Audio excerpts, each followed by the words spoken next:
Bonjour à toutes et bonjour à tous. Me revoilà, me revoilou. C'était pas évident parce que ce déménagement a été d'une difficulté pour moi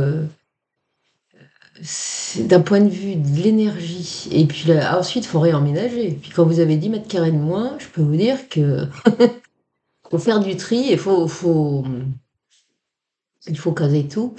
Donc je suis un peu à genoux. Ça n'a pas l'air comme ça parce que grâce au maquillage et au brushing, les choses peuvent s'arranger. Mais ne vous y trompez pas, je suis un peu quand même à plat ventre. Mais j'ai trouvé quand même le temps de travailler. J'espère pouvoir me reposer encore quelques jours et reprendre le fil de mes activités. En tout cas, j'ai lu vos commentaires, j'ai reçu vos petits mots. Une fois de plus, je vous remercie. Également de votre générosité pour certains qui ont fait un petit don. C'est encourageant et c'est bien. Mais surtout, ce qui m'encourage, c'est de voir que l'émission, la dernière émission que j'ai faite, elle vous a vraiment plu. Et j'ai lu les commentaires. Je les lis, les commentaires. J'y réponds pas forcément. En majorité, je réponds pas d'ailleurs, parce que sinon j'arrêterais pas. Il y en a à peu près 5 ou 600, ça fait beaucoup. En tout cas, ça me touche beaucoup. Et puis, j'ai vu que sur cette émission italienne, sur ce physicien italien, il y avait des gens qui étaient venus d'Italie et qui avaient fait des petits commentaires. Et j'avoue que ça m'a fait plaisir, parce que Majorana est quand même un, un héros là-bas. Et de voir que, même si j'ai mon hypothèse vaut ce qu'elle vaut, hein, j'ai fait de mon mieux pour raconter la vie de ce personnage. Je l'ai fait avec cœur, avec précision. Et je vois que ça a été apprécié, ça m'a plu. Puis j'ai vu aussi, bon, j'ai vu tous ces commentaires adorables, mais j'ai vu aussi un commentaire qui venait de Lisbonne, de la part de gens du voyage. C'était écrit avec beaucoup de tendresse, d'amour, pour me proposer de venir là-bas et de me soigner, parce que je suis pas en forme. Je vous le cache pas, j'ai des problèmes en ce moment. Mais des problèmes qui j'espère ne seront pas trop graves. On verra ce que dit un scanner bientôt. Mais je suis très fatiguée. Voilà. Donc j'ai été très touchée parce qu'il y a beaucoup de simplicité, de gentillesse. J'ignorais que chez les gens du voyage on écoutait, oui, surtout de si loin. Donc c'était amusant. Et puis bon, il y a d'autres pays. Donc je vous remercie à toutes et à tous de votre gentillesse, de votre générosité, de votre tendresse, de vos encouragements. Je vous dois beaucoup. Et j'ai l'intention de vous donner beaucoup. Je vais reprendre du poil de la bête. Il n'y a pas de raison, parce que je suis sortie d'une année et demie épouvantable. Mais tout s'arrange dans la vie. Voilà. Donc on va pas perdre de temps dans les blablas. On va passer à l'essentiel. Alors aujourd'hui, je vais vous traiter de deux sujets, deux histoires extrêmement mystérieuses qui se sont passées au Brésil dans les années 60 et 70, dans le nord-est du Brésil. C'est toujours là qu'il se passe des événements encore plus particuliers qu'ailleurs, sur ces territoires du Brésil. Et j'avais déjà évoqué sur la chaîne Nurea TV l'affaire de Virginia, qui était quand même un sacré truc. Et puis sur la chaîne de Didier Santiago, des studios, les Ondes de Colares. Et disons que ces deux affaires-là vont dans la lignée de tout ça, et en particulier de ce qui s'est passé à Colares, les opérations Prato. Et en tout cas, ces deux affaires que certains connaissent, notamment la première que je vais évoquer, eh bien, ça n'a pas été résolu vraiment. On se doute qu'il y a un rapport avec des visiteurs venus d'autres espaces, pas très sympathiques, une fois de plus. C'est comme c'est le cas souvent au Brésil. Pas généralement, mais très souvent quand même, hein. Et vous allez voir que c'est très intéressant. Alors, première, ce sont les masques de plomb. Ces deux hommes qu'on a retrouvés décédés avec des masques de plomb sur le visage.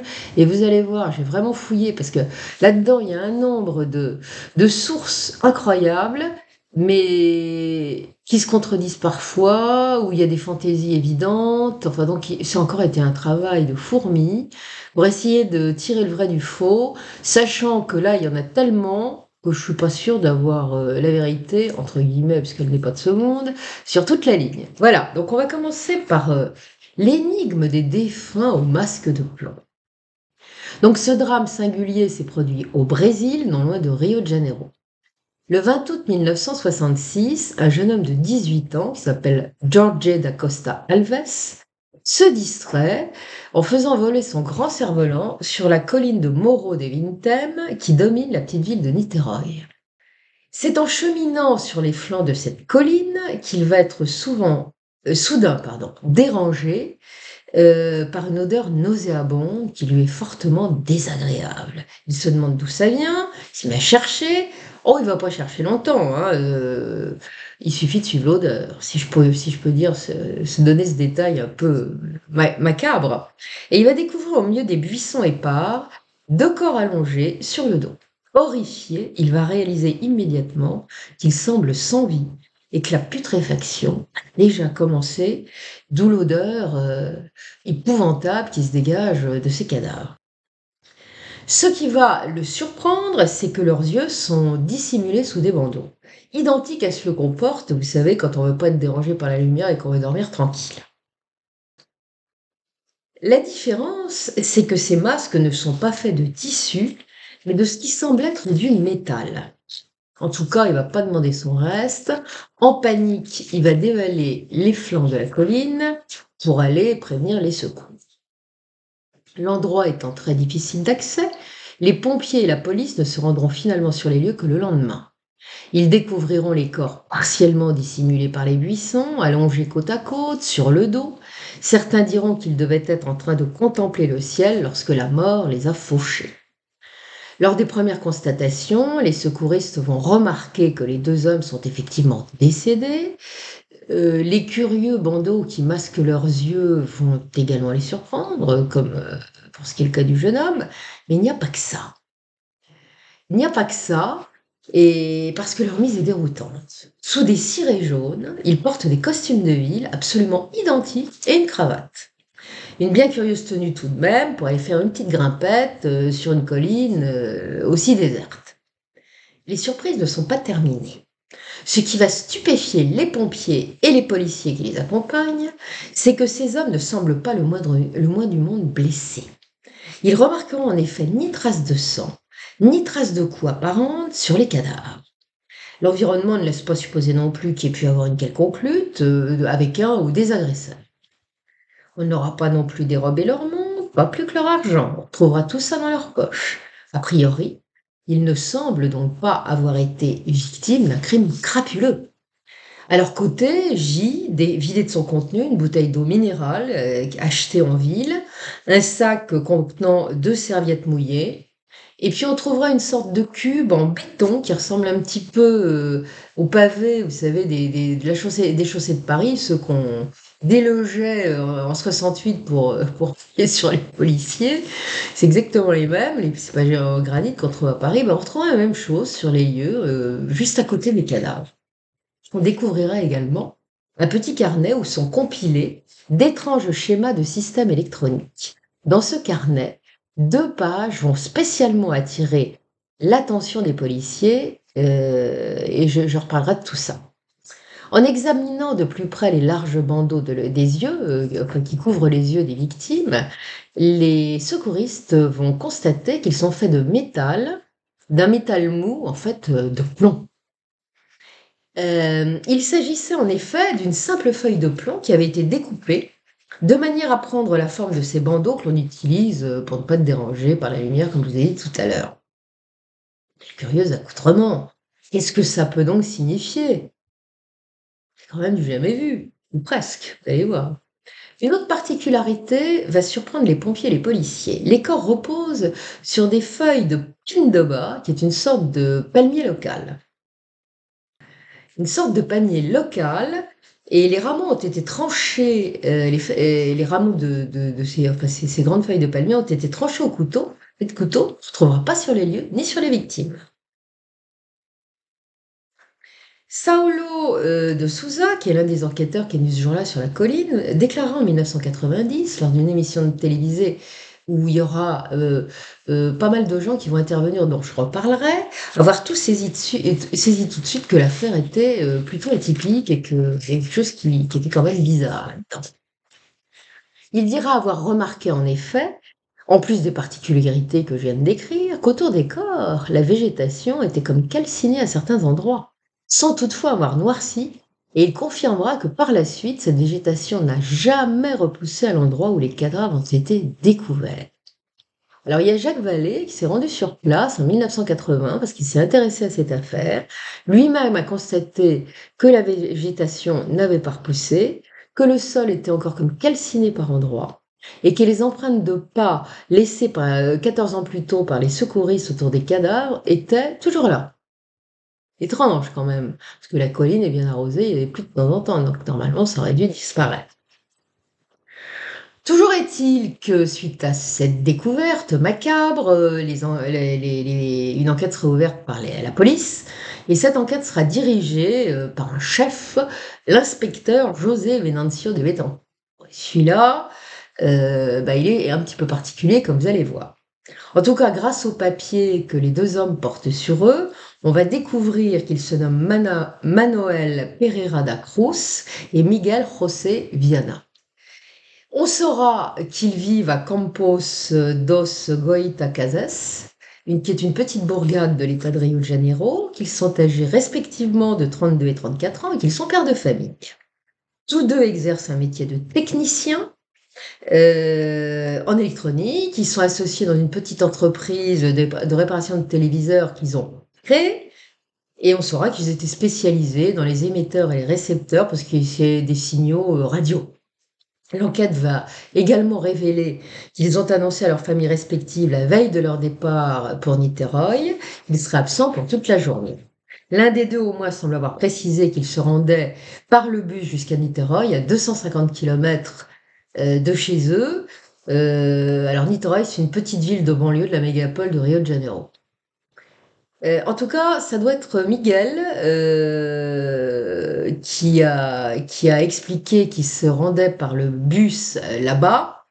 Manuel, lui, ne semble avoir rien dit de sa destination à son épouse. Certaines sous sa danse qu'il aurait dit qu'il partait à Rio de Janeiro, mais ça ne doit pas être le cas.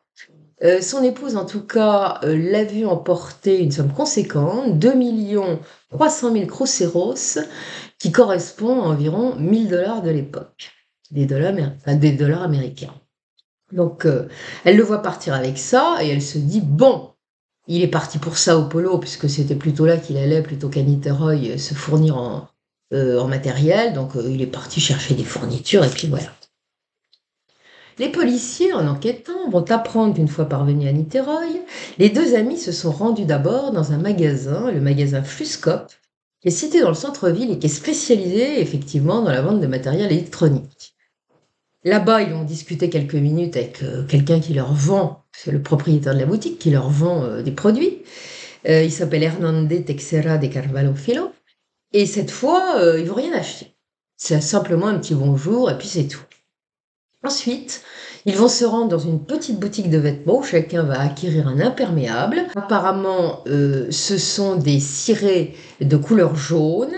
Ce qui a un peu surpris la vendeuse, c'est qu'alors qu'il pleuvait des cordes, quand ils vont sortir de la boutique, ils les enfileront pas leurs cirés.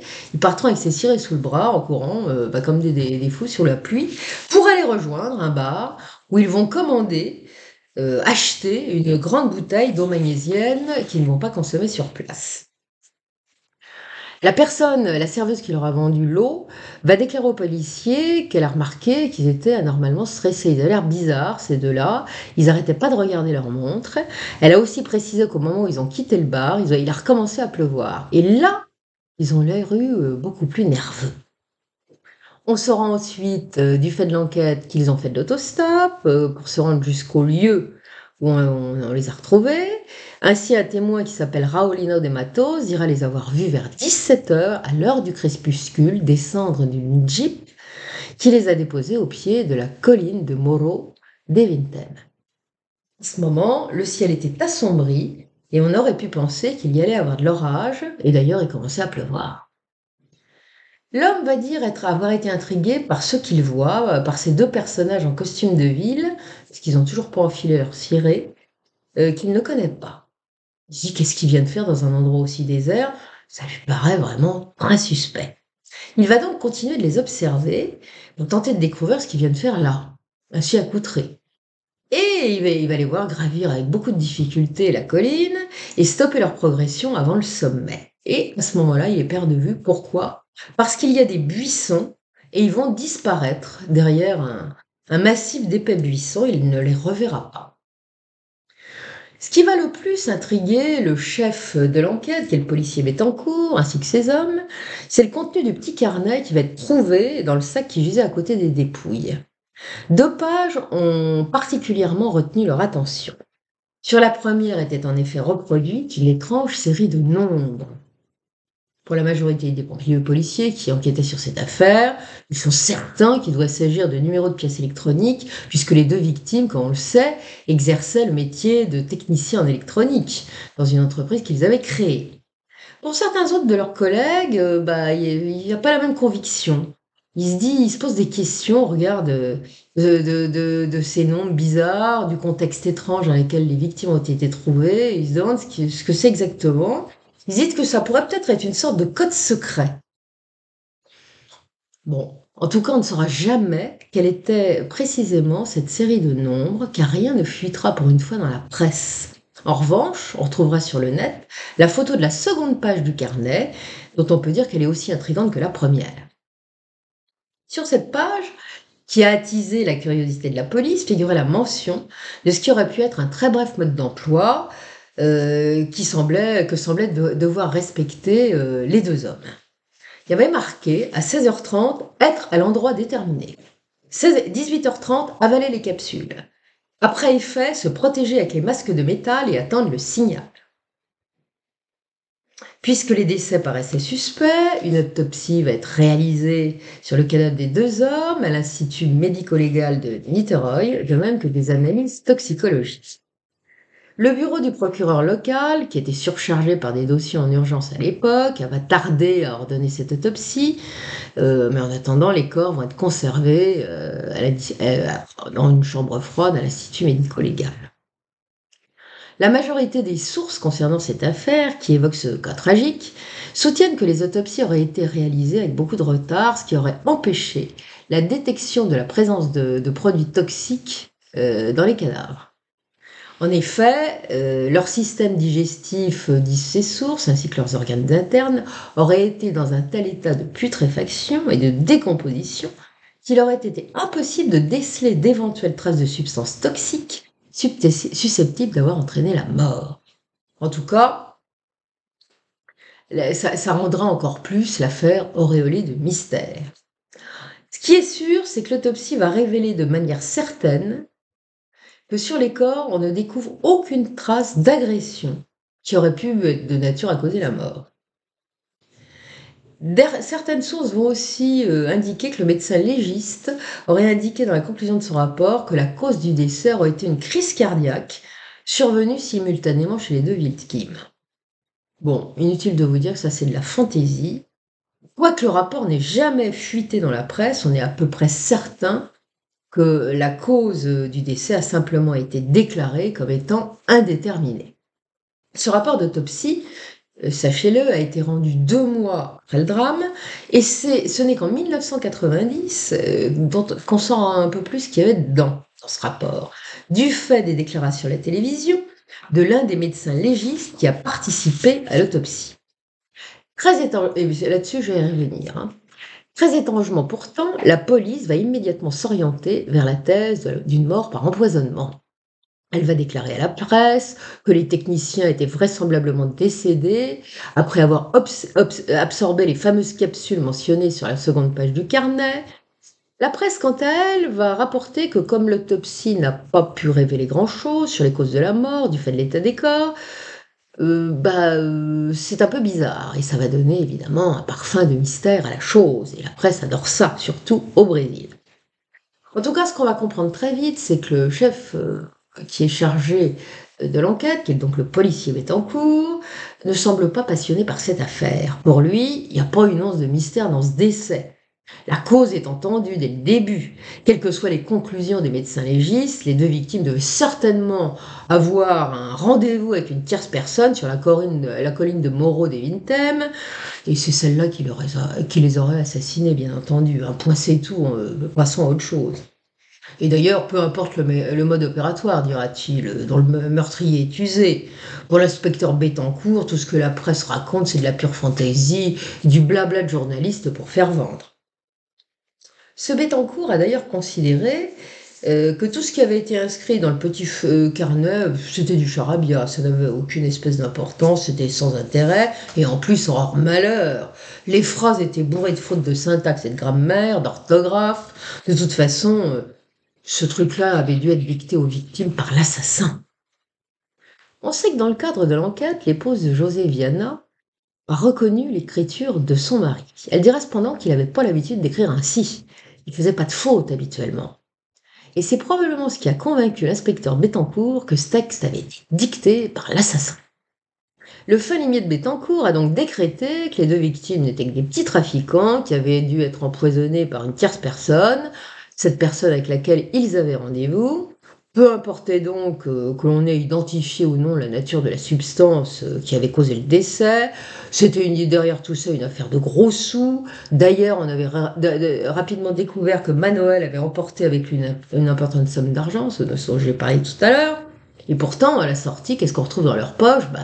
Somme minimale chez Manoël, 157 000 cruceros au lieu de 2 300 000, effectivement, il y a un manque. D'ailleurs, on ne saura jamais ce qui s'est passé avec ça, hein. Et dans les poches de José Viana, il y a plus de 4 000 cruceros. Bon, qui est donc devenu le reste de cette somme. En tout cas, pas la peine de tourner autour du pot, se dit le chef Bettencourt. Il a été volé cet argent par l'assassin, ou les assassins, c'est l'évidence. Il est si convaincu de la justesse de sa piste qu'il n'en démordra jamais. Il déclarera tout le temps à qui veut l'entendre que c'est évidemment ce tueur qui a fait le coup, et qu'il a même fait une soigneuse mise en scène pour brouiller les pistes. Notamment, ça explique les masques et tout ça. Ah oui, effectivement, quoi de mieux pour brouiller les pistes qu'une petite mise en scène bien tournée, clamera-t-il. Vu sous ces angles, on peut quand même dire que le supposé assassin a été un metteur en scène très particulier, un maestro en la matière, dirais-je. Il a fait preuve d'imagination, le bougre, hein, parce que c'est quand même pas banal. En tout cas, c'est l'usage pour ce type de fait divers qui sort de l'ordinaire pour la presse d'en faire ses choux gras. Et la presse, elle va continuer son idée, pas forcément celle de Bettencourt. Elle va marteler durant des semaines que ce double crime est au contraire très troublant, que c'est pas une affaire ordinaire, qu'il y a du mystère à l'appel, pour tenir ses lecteurs en haleine. Et oui, il faut vendre. Donc les hypothèses vont se multiplier et vont partir dans tous les sens comme il se doit, y compris celle du plus étrange. En fait, bien des gens se sont posé des questions. Même si la police, du fait de discours récurrents de son fin limite de chef, a toujours maintenu qu'il s'agissait d'un crime crapuleux, la presse va essayer d'expliquer le contraire. Donc il y a des hypothèses rationnelles qui vont circuler, bien sûr, celle du décès par overdose. Oui, les fameuses capsules devaient être bourrées de drogue, et bon, ils sont morts de ça. Bon, l'explication est séduisante, elle est rationnelle, mais pour autant, cette mort par overdose n'a jamais pu, le moins du monde, être établie. Et si on veut jouer le jeu, admettons quand même cette thèse. Alors, il faudra m'expliquer pourquoi les deux victimes auraient dû se masquer de plomb pour ingurgiter la drogue fatale. C'est quand même pas très commun. Et en plus, aller faire autant de kilomètres, 250 kilomètres, pour aller se calmer, passez-moi l'expression, c'est quand même un peu particulier. Manifestement, il y a une autre raison. Une autre raison. Donc l'hypothèse du décès par drogue, bon, il y a peut-être ça qui est intervenu dans le décès. On n'en sait rien, on ne le saura jamais de toute façon. Mais il y a un autre contexte. Il y aurait également l'hypothèse du décès par irradiation. Et on va dire que des matières radioactives auraient été transportées par les deux victimes. Et c'est ainsi que on sait que le plomb permet de protéger de la radioactivité. Sauf que simplement un masque de plomb, c'est un peu léger, hein, en général. C'est pour ça qu'il protège. Donc ça, c'est un peu tiré par les cheveux. Il va y avoir également la rumeur du foudroiement des victimes. Ce jour-là, on savait qu'il y avait de l'orage. L'ennui, c'est que les corps ne présentent aucune trace de brûlure, aucune trace corporelle qui laisserait supposer la possibilité d'un foudroiement. Il n'y a guère que la végétation et le sol qui semblent avoir été exposés à une chaleur intense. Donc pas de sévices, pas de brûlure, rien du tout. Et puis il y aura des hypothèses non conventionnelles.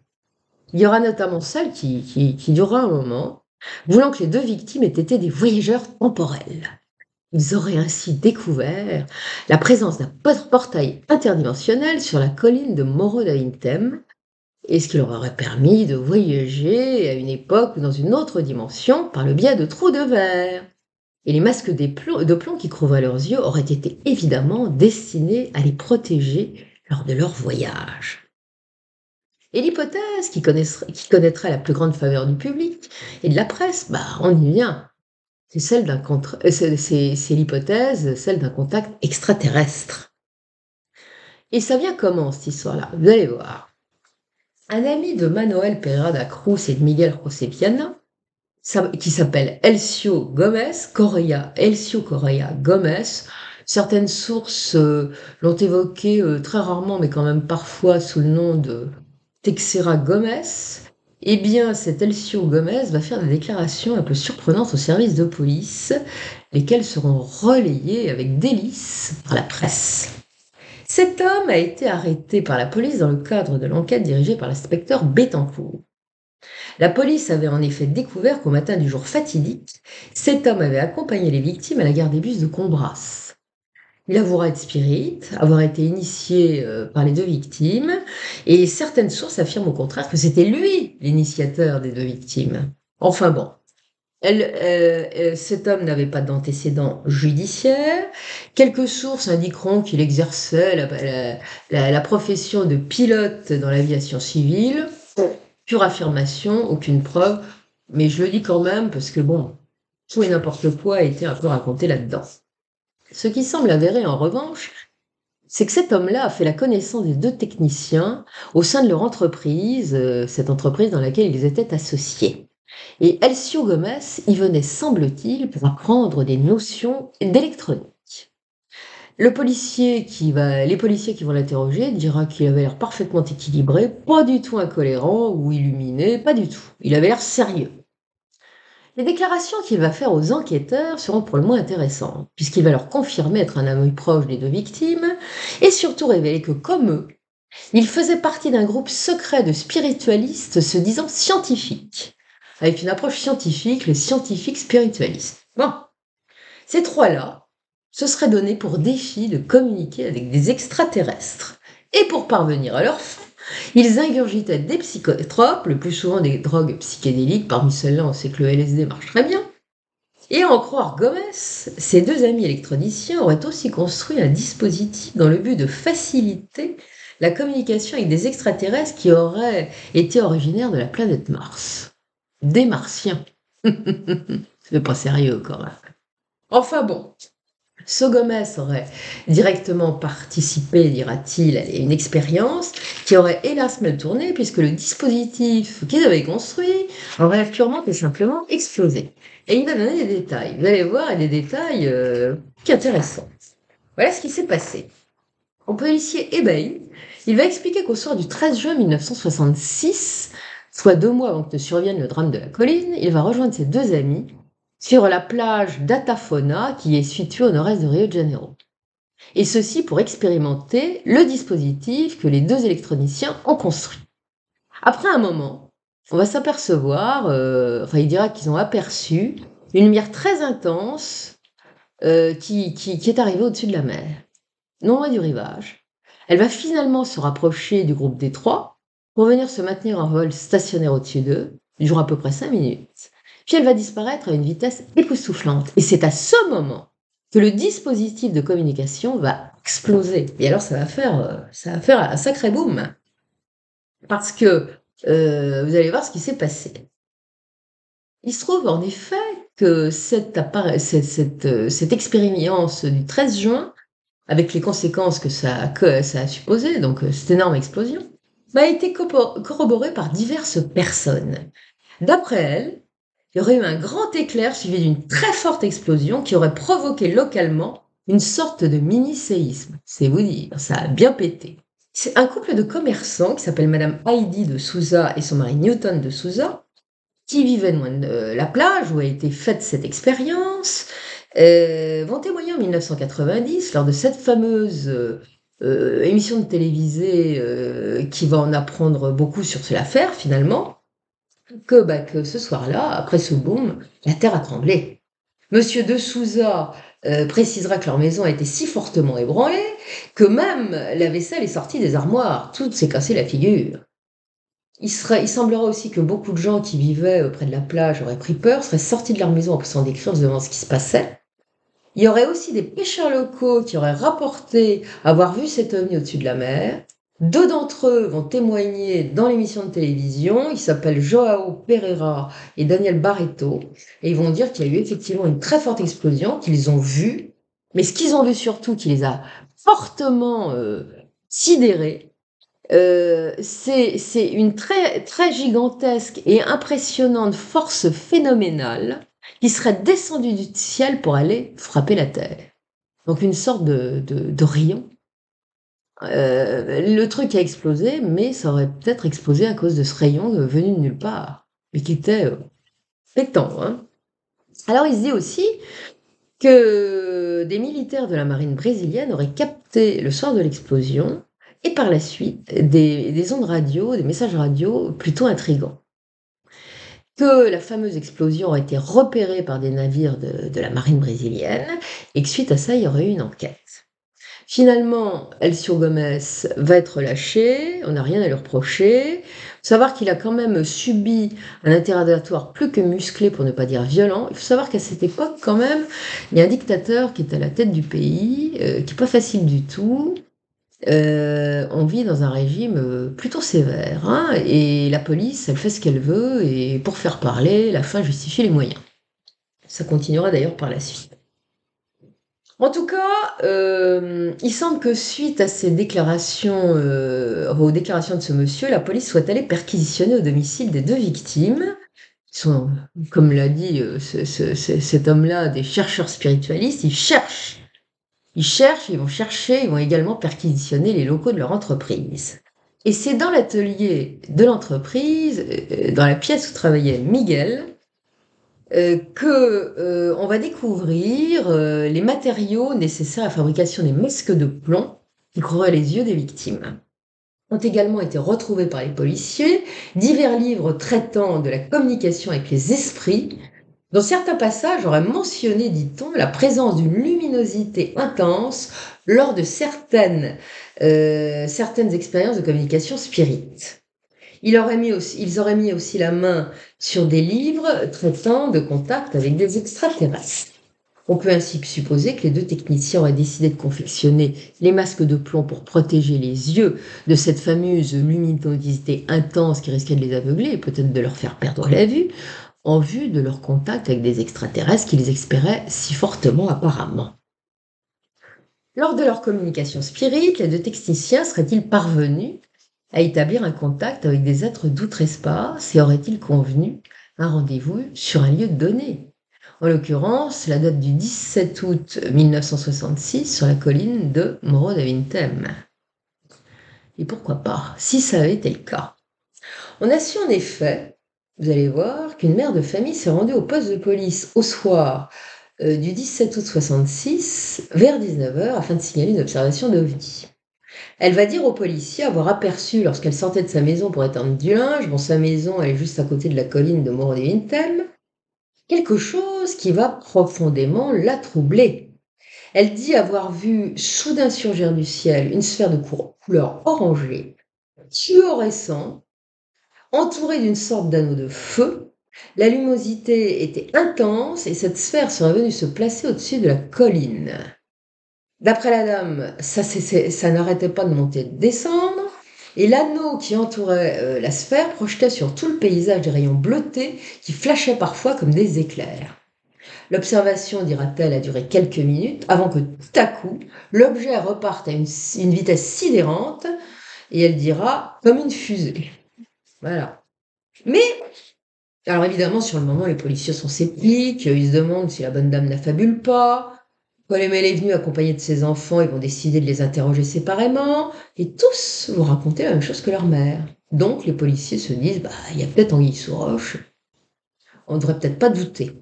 En tout cas, cette histoire d'OVNI ne semble pas être tout à fait une blague. Et ils seront d'autant plus convaincus qu'il paraît qu'à ce moment, leur poste de police a été submergé d'appels téléphoniques de dizaines de personnes, plus ou moins affolées, disant avoir vu un OVNI au-dessus de la colline de Morne-Vintem. Une autre femme, qui s'appelle Madame Gracinda Barbosa Coutinho de Souza, dont les déclarations seront rapportées dans divers articles de presse, donnera un témoignage corroborant celui de cette mère de famille qui habite à côté de la colline. Elle va dire qu'elle circulait en voiture ce jour-là dans le quartier de Fonseca à Niterói. C'était vers la fin de journée du 17 août. Et elle était avec ses 3 enfants. Et soudain, c'était le début de soirée, fin de journée, début de soirée, hein. Soudain, c'est sa fille Denise, qui est âgée de 7 ans à l'époque, qui désigne à sa maman, à la colline, et lui dit de regarder, de regarder. La dame regarde, et qu'est-ce qu'elle aperçoit, flottant immobile au-dessus de son sommet? Un objet fluorescent, orangé, contour arrondi. Elle dirait que ça lui faisait penser un petit peu à une dragée, c'est pas tout à fait rond. Il y avait un anneau incandescent qui encerclait cet objet, qui projetait des vaisseaux de lumière bleue vers la colline et qui lançait régulièrement de l'éclair. Donc on est sur la même description. Elle dira avoir dû stopper son véhicule parce que c'était si éblouissant qu'elle ne voyait plus la route, elle ne pouvait plus conduire. L'observation aurait duré 3 à 4 minutes avant que l'engin ne disparaisse à grande vitesse. C'est ainsi qu'une enquête va être lancée, que nombre d'habitants vivant dans les parages de la colline vont dire « Ah oui, oui, oui, on a vu ça ». Donc tout va être noté. Comme la presse a immédiatement été informée de l'incident, des articles vont paraître, notamment dans 2 célèbres quotidiens de Rio de Janeiro. Et suite à cela, il y a bien d'autres témoins qui vont se manifester pour décrire ce qu'ils ont vu. Et notamment, c'était notamment des paysans, des ruraux, vous voyez, des gens de la campagne et qui ont vu le phénomène durant quelques minutes. Ce qui est intéressant de souligner, c'est que les articles relatifs à cette observation ont été publiés par la presse avant même que les corps de Manuel Pereira da Cruz et de Michael José Viana aient été découverts le 20 août suivant par le jeune homme, vous vous souvenez, qui joue au cerf-volant. Les policiers chargés de l'enquête criminelle auraient dû tout de même faire le lien. Ce qui s'est produit le 17 août sur la colline, et le fait qu'on ait retrouvé ensuite 2 corps sans vie. Eh ben non, apparemment ça n'a pas été le cas. Ou du moins, bon, il y a peut-être une autre raison. En tout cas, ça n'a pas l'air d'être lié. Il semblerait qu'on se retrouve là, donc, dans le cas d'une rencontre rapprochée qui aurait peut-être mal tourné. On pourrait aussi penser que les techniciens soient accidentellement empoisonnés avec leur fameuse capsule. En tout cas, on ne saura jamais ce qu'elle contenait. Peut-être certainement de la drogue, d'après ce que disait Elcio Gomes. En tout cas, nombre de Brésiliens seront convaincus par l'hypothèse d'un contact avec des extraterrestres, lequel aurait tourné au drame, tandis que d'autres, farouchement opposés à tout ce qui n'est pas rationnel, diront mais non, c'est un truc de crapule, enfin, comme le policier béton. Il y en a aussi qui auront une version intermédiaire. Ils diront, bah finalement, peut-être que ces 2 gars se sont suicidés avec l'espoir de pouvoir rejoindre leurs amis venant d'ailleurs. Mais bon, les rejoindre, c'était en tant qu'esprit en laissant leurs enveloppes de chair sur la Terre. Alors ça peut être plausible, effectivement, parce qu'on a déjà vu ce type de comportement avec des sectes dont les adeptes se sont suicidés, avec une certitude de pouvoir rejoindre des extraterrestres bienveillants. On a vu notamment qu'ils visaient souvent des extraterrestres de Sirius. Rappelons-nous le drame de l'ordre du Temple solaire survenu en 94 et 95, où moult personnes se sont suicidées ou ont massacré les autres adeptes, ceci afin de permettre de réaliser une transition vers Sirius, où leurs frères syriens les attendaient soi-disant. Et il n'y a pas que qu'on fait ça, hein. Il y en a eu en Californie, au Canada, il y en a eu ailleurs. Dans cette histoire de masque de plomb, il y a eu quand même un précédent, qui est le loup a été levé par un ufologue, je pense que c'est un Américain, il s'appelle Charles Bowen, et celui-là publie régulièrement des articles dans la revue ufologique Flying Saucer Review. Et lui a évoqué le cas tragique d'un homme qu'on a retrouvé avec un masque de plomb dans un numéro de la revue qui est sorti au mois de mars 1967. Et cet homme, ce Charles Bowen, indique dans son article qu'en menant son enquête, avec les mystérieux décès, après les mystérieux décès des 2 techniciens, eh bien, il a découvert que ceux-là n'auraient pas été en effet les premières personnes à avoir été retrouvées sans vie avec un masque de plomb. Le précédent a été révélé, quelques années plus tôt par un journal qui s'appelait Folha, de Sao Paulo, ce journal disait en l'occurrence que le 31 août 1962, le corps sans vie d'un homme aurait été découvert sur une petite montagne brésilienne, en l'occurrence le mont Cruzeiro, situé près de Neves. Les causes de ce décès de cet homme qui s'était prénommé Hermès, ont été inconnues, sont restées inconnues, inexpliquées. Par contre, ce qu'on a retrouvé à ses côtés, c'est un masque de plomb. Et il y avait quand même une coïncidence troublante, c'est que cet homme aurait été, semble-t-il, un technicien en électronique et qu'il travaillait pour la télévision. Avouez quand même que c'est troublant. L'article disait qu'il avait tenté de capter des ondes radio mentalement sans l'aide d'un dispositif électronique. Bon, en tout cas, ça a foiré, on l'a retrouvé mort. Quelques décennies plus tard, en tout cas, concernant cette affaire, les langues vont se délier. Et c'est ainsi qu'Astor de Mello, qui est un des médecins légistes qui a assisté, qui a procédé à l'autopsie des victimes, va déclarer lors de cette fameuse émission de télévision de 1990 n'avoir toujours pas saisi ce qui aurait pu causer la mort des 2 hommes. Et il va tenir un discours différent des versions généralistes évoquant cette affaire inquiétante. Il va déclarer ainsi que les corps qu'il a eus à autopsier étaient anormalement décomposés, pour des corps retrouvés seulement 3 jours après leur décès.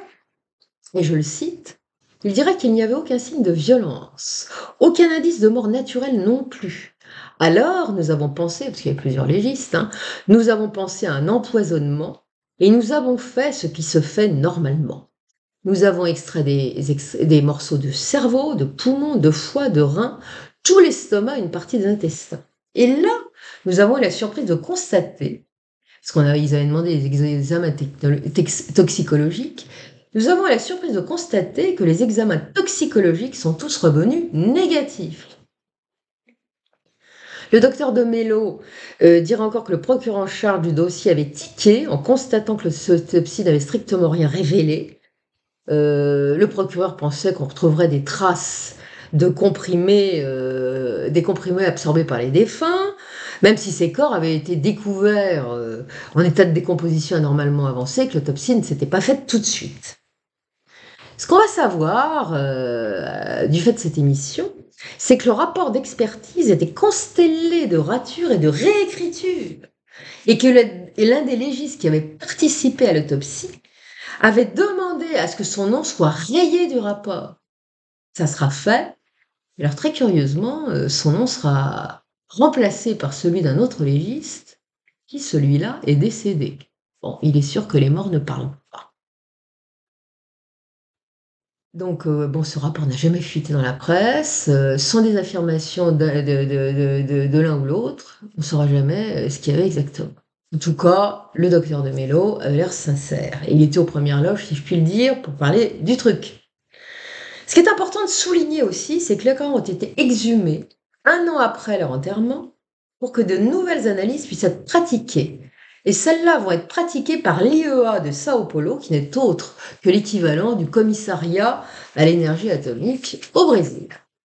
Ces analyses, je pense, devaient certainement avoir pour finalité de mesurer une radioactivité qui aurait pu subsister dans les restes des victimes. Or, on ne découvrira absolument rien de particulier. Étrange quand même. Bon, on sait que les ovnis émettent des... Bon, je pense que le gouvernement de l'époque, ça commençait à circuler vraiment, les ovnis au Brésil, et ils s'intéressaient vraiment. Mais ça, on le saura jamais, parce que c'était évidemment top secret, et il n'y a pas grand monde qui a parlé. En tout cas, lors de cette même émission télévisée, un médecin brésilien, qui est un spécialiste de l'hypnose, de la pratique de l'hypnose, qui s'appelle Silvio Lago, s'est intéressé de près à cette histoire, parce qu'il est intéressé par le paranormal depuis à peu près 50 ans à l'époque. Et il va dire qu'à sa connaissance, bah, il avait jamais eu parce qu'il habite dans le coin, à Niterøy, hein, je crois, et il avait jamais eu connaissance d'un cas pareil dans le secteur. Jamais personne n'était mort de cette façon, entouré d'éléments aussi étranges. Cet homme avait une expérience des phénomènes paranormaux, donc comme je l'ai dit, il va dire que Manuel Pereira da Cruz et Miguel José Viana, malgré leurs expériences d'électroniciens et leurs quelques connaissances de spiritisme, étaient probablement incapables de réaliser des expériences psychotroniques. Là, il parle probablement de l'expérience de la plage et peut-être d'autres expériences qu'ils auraient pu faire sur la colline.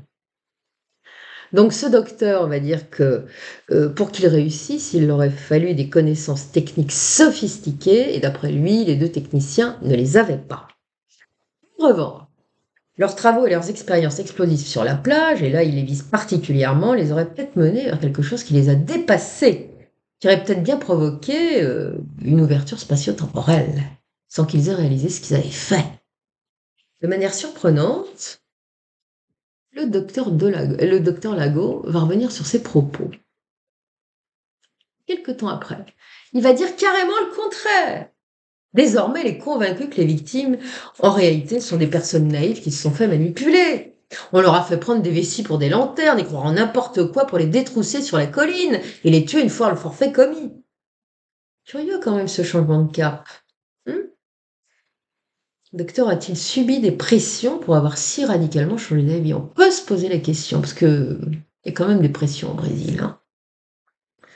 Il y aura également un ufologue brésilien qui s'appelle Aurelio Zalmar, qui va sauter au contraire que les deux hommes savaient parfaitement ce qu'ils faisaient. Et celui-là n'hésitera pas à affirmer publiquement que les deux hommes ont vraisemblablement eu des contacts avec des intelligences extraterrestres et qu'ils ont dû probablement leur transmettre de l'information et des consignes qu'ils n'ont pas correctement interprétées. Je veux dire que les extraterrestres auraient donné des consignes aux deux techniciens. Voilà ce qu'il dit. Les gens qui manipulent des énergies et des forces surnaturelles sont réellement susceptibles d'ouvrir une sorte de voie vers d'autres dimensions. Je crois qu'en manipulant des canaux de communication, ils ont reçu des instructions qu'ils ne maîtrisaient pas. Ils n'ont pas bien compris la procédure. Parce qu'ils fonctionnaient avec leur intelligence rationnelle et humaine, ils n'ont pas su interpréter ce que leurs communicants leur disaient. Je crois que leur fanatisme, cette excitation qu'ils ont dû ressentir pour avoir réussi à ouvrir une porte, les a aveuglés. L'ufologue dira encore que ce n'est pas un hasard si on les a dirigés vers une colline peu fréquentée et difficile d'accès. Selon lui, ils avaient un rendez-vous à cet endroit, mais avec les occupants d'un vaisseau, pas avec un assassin. Enfin, remarquez, le résultat est le même. Et ils ne voulaient pas manquer cette opportunité qui leur était offerte.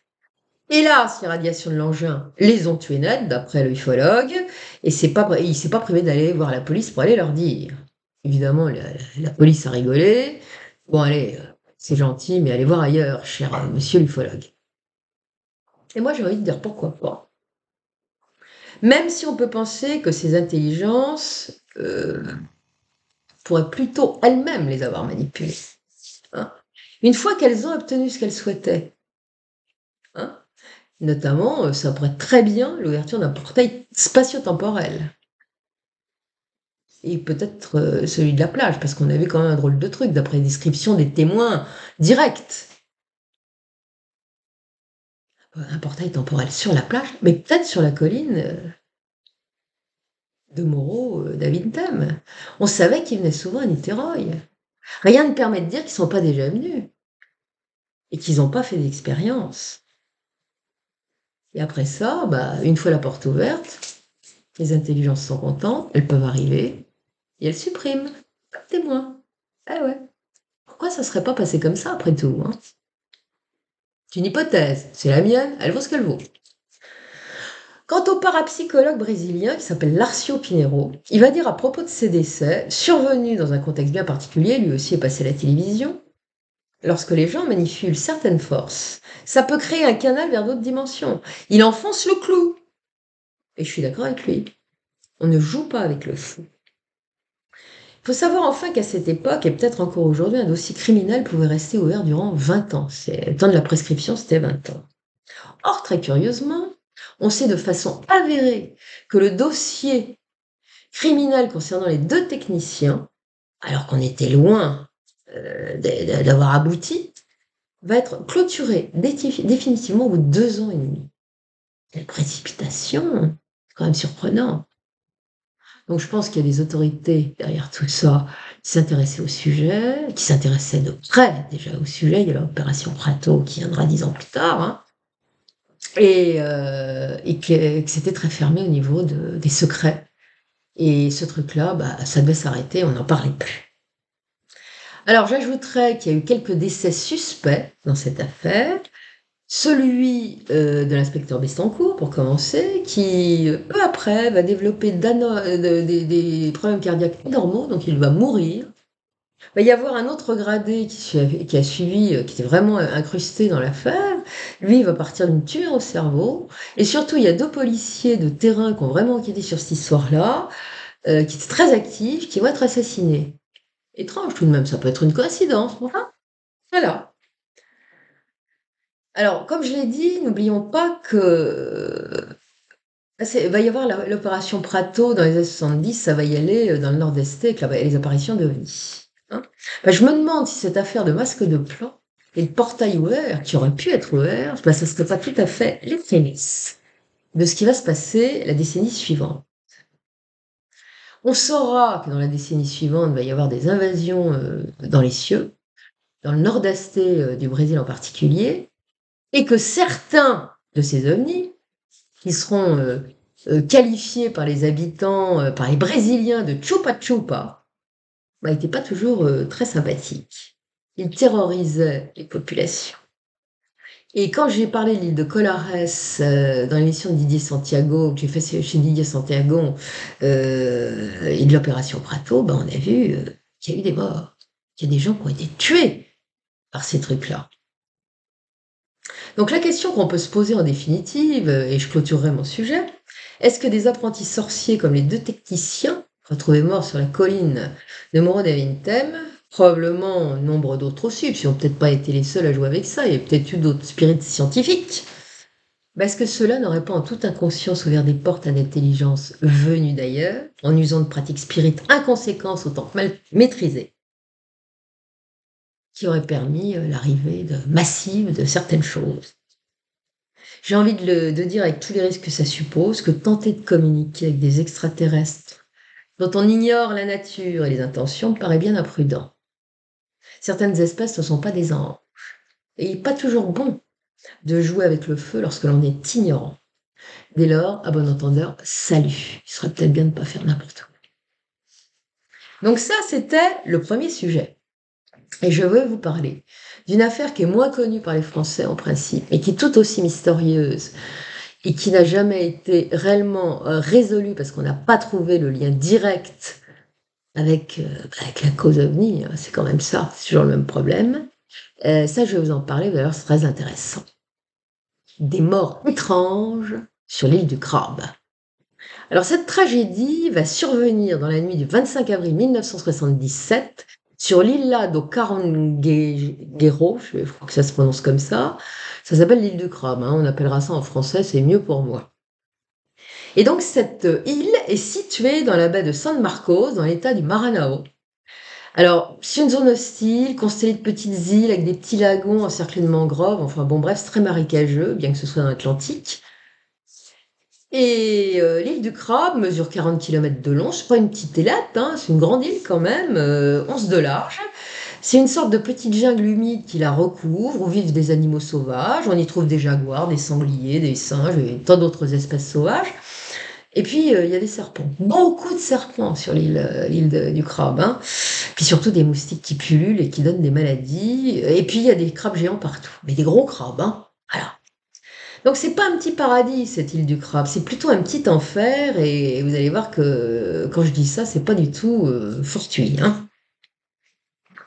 3 frères, Apolinario, Firmino et José Correia, ainsi que leur beau-frère Aureliano Bispo Alves, sont des pêcheurs. Et voilà que pour se faire un peu d'argent, ils vont décider de se rendre le 24 avril 1977 sur la fameuse île du Crabe afin d'aller couper du bois. Elle est recouverte de jungle marécageuse, comme je vous ai dit, de petits arbres, de machins, bon, enfin bref. Et ce bois qu'ils vont couper et qu'ils vont vendre ensuite, est destiné à des constructions de maisons. On construit beaucoup, c'est une région pauvre, hein, et de pêcheurs, on construit beaucoup en bois. Après avoir coupé leur bois, ils ont prévu de passer la soirée sur l'île et de repartir à minuit, avec la marée montante. Donc ils s'endorment vers 20h, ils ont quelques petites heures de sommeil, ils doivent lever l'ancre à minuit avec la marée haute, et puis pouf, c'est pas du tout ce qui va se passer. Vers 5h du matin, alors que le jour se lève à peine, Apollinario est réveillé en sursaut. Il entend des cris, il reconnaît ceux de son frère, Aureliano. Non, c'est son beau-frère, de son beau-frère Aureliano. Celui-là, il sait qu'il s'est endormi la veille à la proue du bateau. Alors déjà, il est surpris, il dit, mais qu'est-ce qui se passe? D'habitude, je me réveille sans réveil à minuit, là, le jour se lève, qu'est-ce qui s'est passé? Déjà, il est allé un truc, mais enfin, ils font se voir ce qui se passe pour Aureliano, puis il va s'apercevoir que les cris, ils viennent pas de la proue du bateau, ils viennent de l'arrière du bateau. Donc il y va, et qu'est-ce qu'il trouve? Gisant dans l'eau qui s'est infiltrée dans la coque, située à l'arrière de l'embarcation, son beau-frère.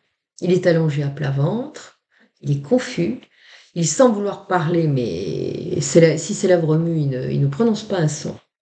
Il semble d'une faiblesse ahurissante, il ne peut remuer ni les bras, ni les jambes. Apollinario se demande ce que son beau-frère fait là, alors qu'il s'est endormi sur le pont avant, la veille, et surtout pourquoi il souffre tant. Et il va réaliser très vite quand il va retourner son corps. Quand il va l'allonger sur le dos, il va découvrir des sacrés trucs.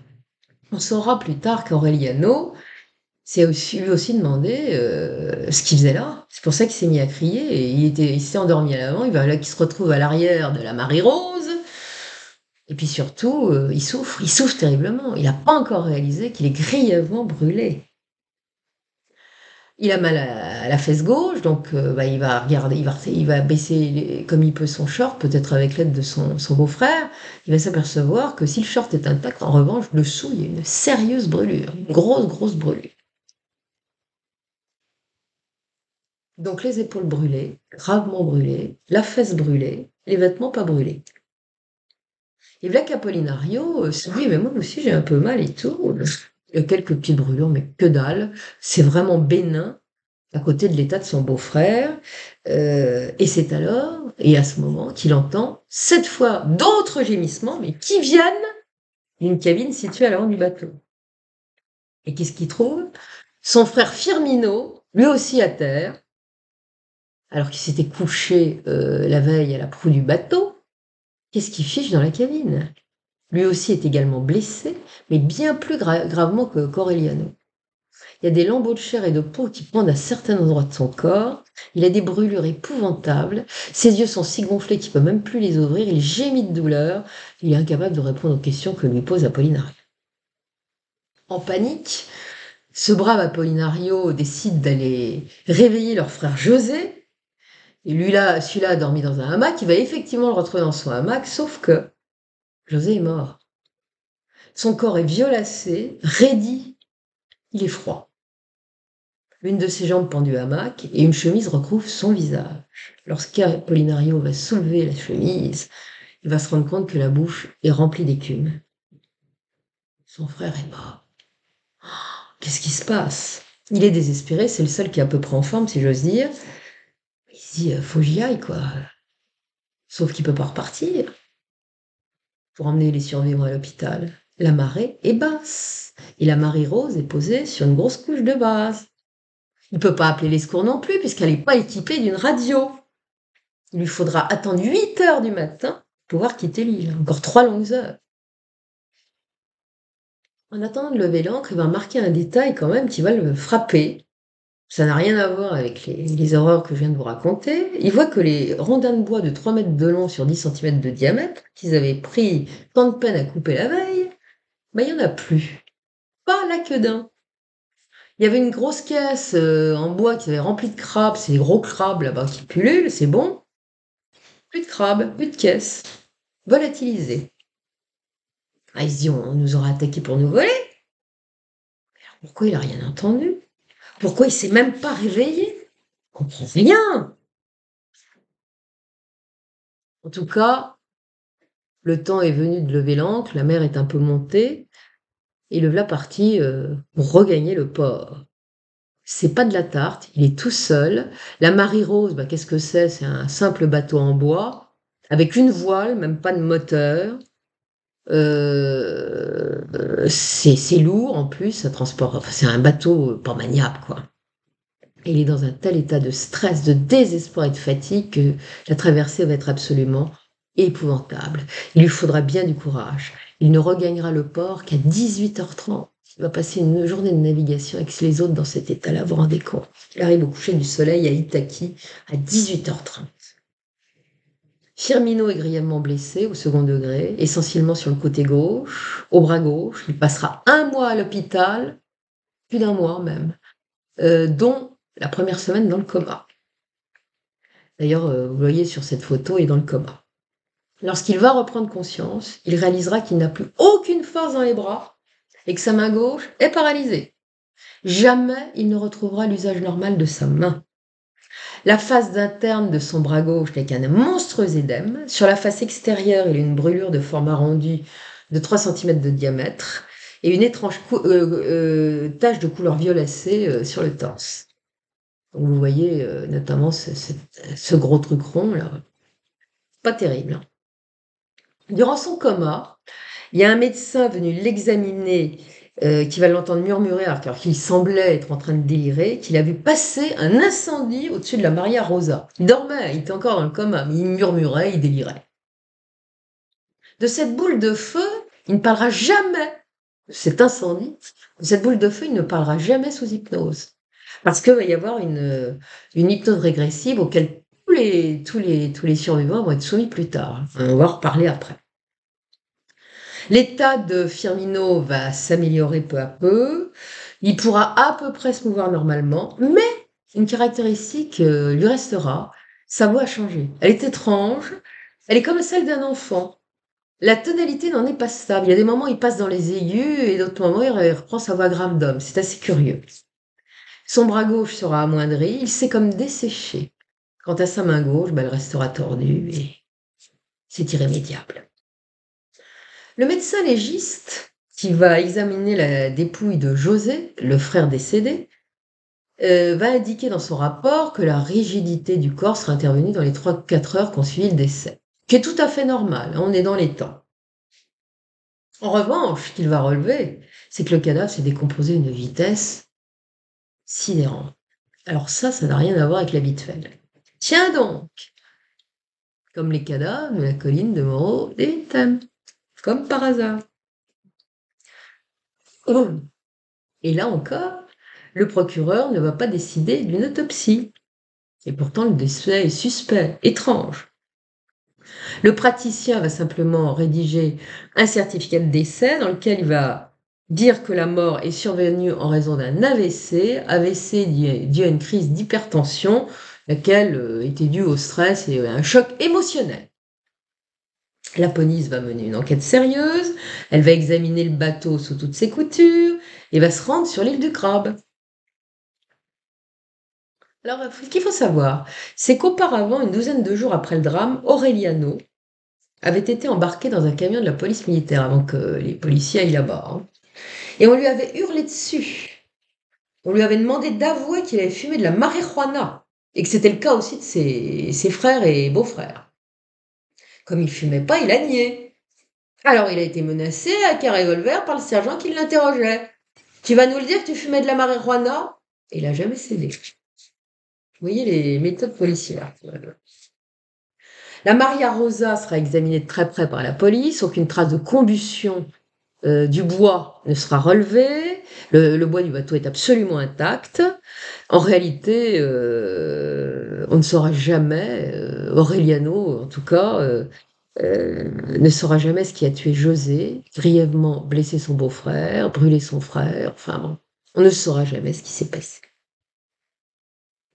La seule chose qui sera à peu près déterminée par la médecine, c'est que la mort est certainement survenue vers minuit, l'heure où ils auraient dû se réveiller et où ils sont restés endormis. l'heure où ils devaient regagner le port d'Ithaque. Aucun des survivants ne pourra jamais dire ce qui s'est passé, même par la voie de la régression hypnotique. Et qui va mener cette régression? Le fameux docteur Silvio Lago, qui faisait des commentaires dans l'émission télévisée de 90 sur les victimes de la colline de Morro des Vintèmes. Lui, il va faire plusieurs séances d'hypnose. Je crois qu'il y en aura 16 enfin 16 en groupe et quelques dizaines d'autres en individuel. Et d'ailleurs, sur cette photo, vous voyez Apollinario sous hypnose avec le docteur Lago à ses côtés. Ce médecin dira qu'il n'a jamais vu de cas plus étrange que celui-là. Il n'a jamais vu un tel blocage mental chez les patients, y compris chez Apollinario, qui pourtant était le seul à ne pas avoir été touché physiquement. De trop trucs, rien. Comment aussi expliquer qu'Aureliano se soit endormi à l'arrière du bateau et qu'il soit réveillé à l'avant? Et que Firmino, qui s'était endormi à l'avant, soit réveillé à l'arrière, alors qu'ils sont certains qu'ils n'ont pas changé de place durant la nuit, ils s'en seraient souvenus. Moi, je me demande s'il n'y a pas une abduction, tout simplement. Et puis on les a remis là, vous savez, on les remet n'importe où, puis voilà. Je suis absolument, enfin, pas convaincue absolument, non, mais c'est une piste, hein. Tous ces gens, tous ces hommes ne vont pas comprendre pourquoi ils ne se sont pas réveillés à minuit. Surtout Apollinario, qui lui se réveillait automatiquement. Ils ne comprennent pas. La police, comme les médecins, vont tenter de trouver une explication rationnelle à tous ces mystères en disant que c'était probablement un impact de foot qui serait tombé sur la berge et qui aurait été projeté sur l'embarcation qui était tout à côté. Et le hic, quand même, je veux bien, hein, le coup de la foot, pourquoi pas? Dans ces régions-là, en plus, ça tape, hein.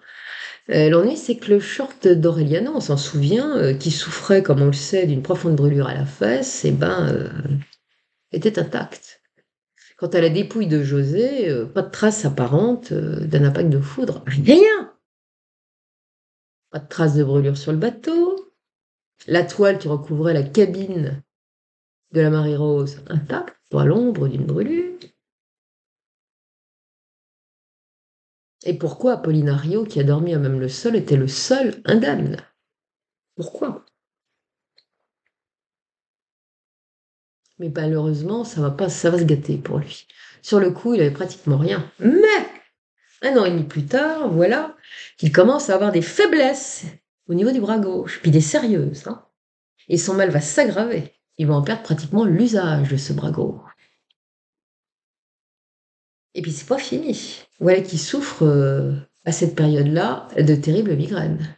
C'est un jeune homme, hein, quand ça lui arrive. À 46 ans, un peu plus tard, il est pratiquement invalide. Des marches chancelantes, une jambe raidie qui ne peut plus plier, il ne peut plus marcher. Une horreur. Alors c'est la faute qui aurait causé tout ça? Bon, on saura que dans le cadre de l'enquête, les autorités sont allées interroger la station météo, et notamment celle de l'aéroport qui n'est pas très loin. Et les météorologues vont dire bah, il n'y a jamais eu d'impact de foudre cette nuit-là. Il n'y avait pas de problème. C'est pas la foudre.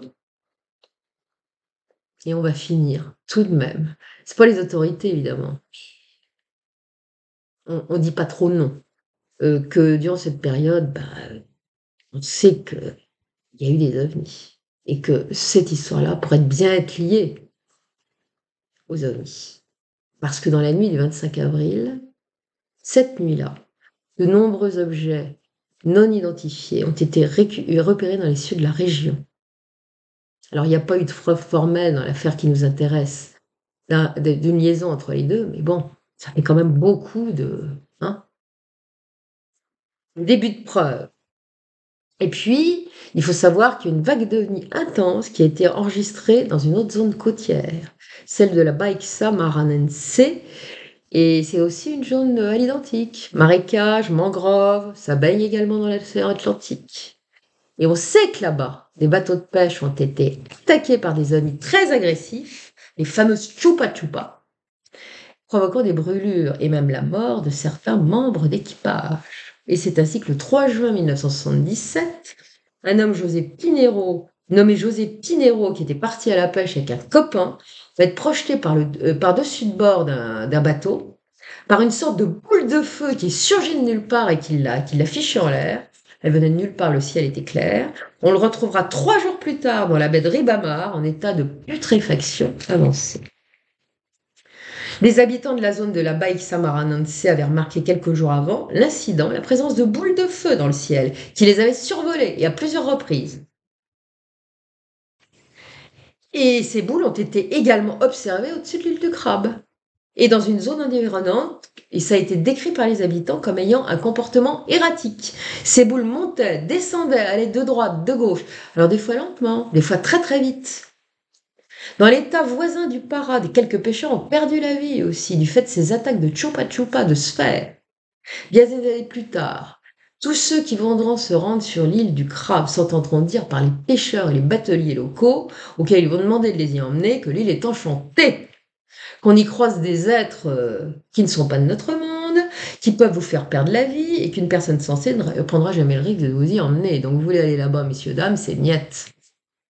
Les habitants de Penalva, un petit village de pêcheurs qui est situé non loin de l'île du Crabe, n'hésitent pas à affirmer que les pêcheurs et les bûcherons qui se sont risqués dans les parages et sur cette île durant la nuit ont entendu d'étranges chants religieux, diront-ils. Ça ressemblait à des psaumes chantés, diront-ils. Des sortes de sinistres lamentations et grincements ont souvent été rapportés. Alors, il y a de la vérité, mais il y a de la légende là-dedans. On met ça à sa sauce par rapport à ses croyances, bien évidemment. Et puis, je dois signaler un autre incident grave qui s'est produit sur cette île du Crabe, et cette fois en 1986. Le 30 avril 1986, encore au mois d'avril. 4 hommes se rendent là-bas, et 20 ans plus tard. C'est quand même... non, c'est pas 20 ans plus tard, je confonds avec Moreau des Vintem. En tout cas, c'était au mois d'avril aussi. 4 hommes se rendent là-bas en bateau pour couper du bois. Le même scénario. Ils sont 4, ils vont couper du bois. Et vers 18h, l'un d'eux, qui s'appelle Verissimo, c'est un jeune homme qui a un peu plus de 20 ans, va soudain se plaindre de ne pas se sentir bien, il a des vertiges. Il va demander à l'autre jeune homme, qui a à peu près le même âge qui est à côté de lui, qui s'appelle Juvencio, de lui frotter de l'ail sous les bras pour l'aider à se sentir mieux. Bon, c'était un remède de pêcheur. Voilà. À peine a-t-il dit ça que Juvencio tombe évanoui. Ça alors. Les 2 autres hommes, Anselmo et Lazaro, qui eux ont la quarantaine, vont souffrir de vertiges soudains également. Ils perdent connaissance. Lazaro sera le premier à reprendre conscience. Le lendemain midi, ils sont tous tombés comme des mouches à 18h. Ils reprennent connaissance pour le premier le lendemain midi.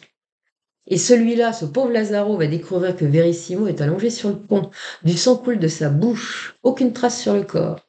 Et voilà qu'il constate qu'il est décédé. Aidant. Anselmo reprendra conscience vers 14h, tandis que Juvencio émergera aux alentours de 17h. Le côté droit de son visage est boursouflé et grièvement brûlé. La marée est en haute à ce moment, un coup de bol, les 3 survivants vont lever l'ancre en catastrophe, abandonner pratiquement tout le bois qu'ils avaient coupé depuis 2 jours. Ça, ils s'en fichent, courage fuyant. Ça sera avec beaucoup de peine qu'ils vont regagner le port de São Luís, tant ils sont en état de malaise, tous souffrant en effet d'affreuses nausées qu'ils mettront sur le compte du mal de mer. Peut-être pas tout à fait ça. Arrivé au port, le corps de Verissimo se trouvait déjà dans un état de décomposition avancée, alors qu'il était décédé la veille. Là encore, aucune autopsie ne sera ordonnée par le procureur de la République, tant le décès est suspect quand même. Lorsqu'ils vont être interrogés, les 3 survivants diront que juste avant de s'évanouir, ils ont entendu une sorte de grand bruit qui provenait de la jungle toute proche. Et comme il faisait nuit, ils n'ont rien pu voir. Ils n'ont pu définir l'origine de ce bruit. Si Juvencio se remettra plutôt bien de tout, ça ne sera pas du tout le cas d'Anselmo et de Lazaro, qui continueront à ressentir des engourdissements au niveau des jambes. Lazaro souffrira en plus de vertiges et de maux de tête très récurrents. Et ça sera pas. Déjà, il y avait un précédent avant 86, parce qu'un pêcheur rapportera avoir vu en 83, depuis son bateau, alors qu'il naviguait près de l'île du Crabe, un grand objet brillant qui s'était mis à planer au-dessus de lui en dirigeant un faisceau de lumière vers le bateau. Les hommes d'équipage, tout le monde avait sauté du bateau et s'était réfugié à l'abri en se cachant dans la mangrove. Cette fois, pas de victime. Alors, qu'est-ce qui se passe sur l'île du Crabe ? Bah, bien des choses à mon avis, comme dans d'autres endroits du Brésil où il y a de la jungle. On sait qu'en Amazonie, il y a ce qu'il faut, pas que là. Et on a vu ce qui se passait à Colares, ailleurs.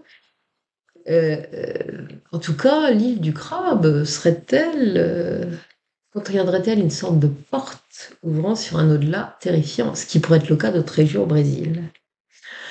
Un portail d'où émergent des visiteurs plutôt agressifs et dangereux.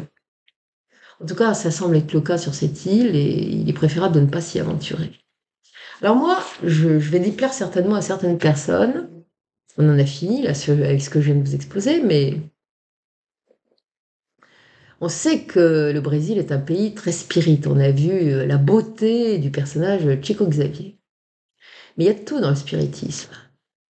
Et on a des entités qui manipulent. Et on est un pays où on peut facilement se cacher, qui est très intéressant du point de vue du sous-sol aussi. Et je me demande si certaines pratiques de spiritisme n'auraient pas effectivement ouvert des portes qui, une fois que l'ennemi est rentré, sont extrêmement difficiles à refermer. Posons-nous la question.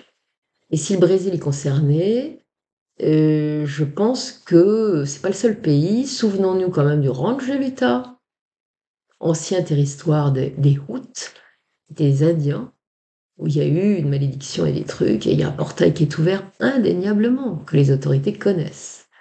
Donc, méfiance avec certaines pratiques, on ne joue pas à l'apprenti sorcier, sinon on peut en mourir. Voilà. Donc j'espère que cette nouvelle vidéo vous a plu, que ça vous a intéressé. La prochaine fois, je vais changer carrément de sujet. Je ne sais pas encore ce que je vais faire, mais on va sortir un peu des ovnis, hein. Sinon on va s'en lasser. Et bah, je vous souhaite, j'essaierai de faire ça avant la fin du mois, hein, de vous en sortir une avant la fin du mois. Je vous souhaite d'ici là une belle journée ou une bonne soirée, ça dépend où vous êtes et à quelle heure vous regardez. Je vous remercie encore pour tout. Je vais m'accrocher pour reprendre du poil de la bête. Je suis plus du tout présente sur Facebook parce que je suis fatiguée. Si vous saviez comme je suis fatiguée. C'est comme si j'étais, mais vampirisée. C'est un énorme effort pour moi que de parler, que de parler. Bon, j'espère que ça va s'arranger. Surtout, je vous demande un truc, ne travaillez pas sur moi, ne m'envoyez pas d'énergie. Faites une petite prière si vous en avez envie. Mais parce que je pense que y en a, je pense que ça ne doit pas aider. Vous voyez, parce que quand ça se croise, c'est pire que tout. Voilà. Donc, souhaitez-moi le meilleur si vous en avez envie, le pire si vous en avez envie aussi, parce qu'il y en a certains qui sont dans cet état d'esprit, mais évitez quand même parce que c'est pas le moment. Voilà, je vous dis à bientôt, je vous embrasse, je vous remercie encore, et je vais essayer de vous faire plaisir le plus vite possible. Au revoir les amis.